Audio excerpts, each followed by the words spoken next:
First and foremost, we would like to thank everyone for helping us reach the 1,000 subscriber milestone. Yay! And we are so excited to draw the winner of our Oppo A53. This is Reese and welcome to Zapp Studios.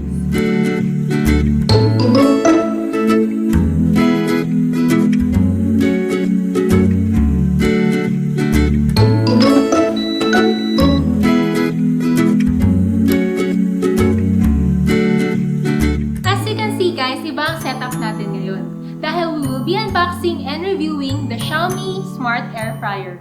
This product is perfect for busy individuals or small families na gusto ng quick and healthier alternative for frying foods. But before we unbox, ano nga bang air fryer?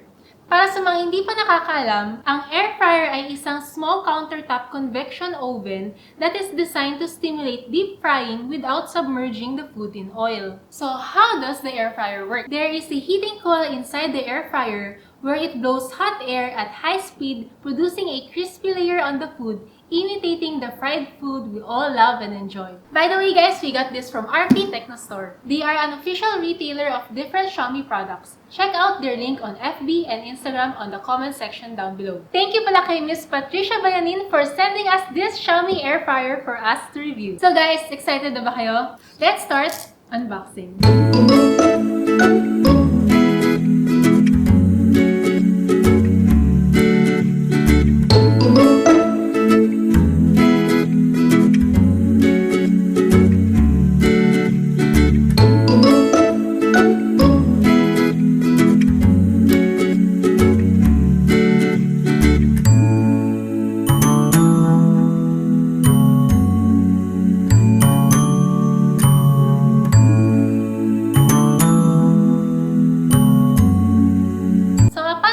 Guys, ang makikita lang natin sa loob is the air fryer itself, the user manual, and the cookbook.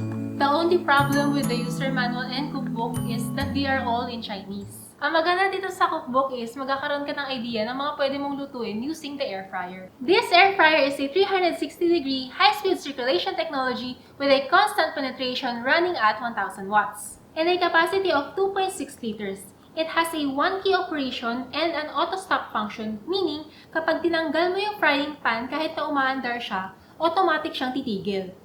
It also has a food-grade non-stick coating sa pan, and lastly, a temperature protection, meaning hindi ka mapapasok kapag accidentally mo nahawakan yung air fryer unlike conventional ovens. So for our product testing, we are going to test air frying, French fries, bacon and eggs, and a whole chicken.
So guys, this is the result of the food using the Xiaomi air fryer. If you notice, napaka-golden and crispy ng food natin. For our chicken, naka-preset siya ng 200 degrees Celsius at 20 minutes.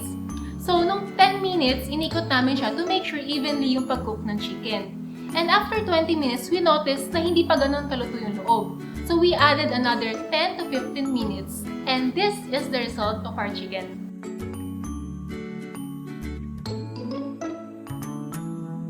So, sa paglinis naman ng air fryer natin, it's very easy. You just drain the oil and remove the base strainer and use soap and water to clean it. That's simple. Now for the pros and cons of this product. The pros of this air fryer is it's compact and minimalist modern ang design niya. It is easy to use and operate. It gets the job done with a cheap price tag of 2,795 pesos. Ang cons naman ng product na to is its capacity, as it can only hold up to 2.6 liters.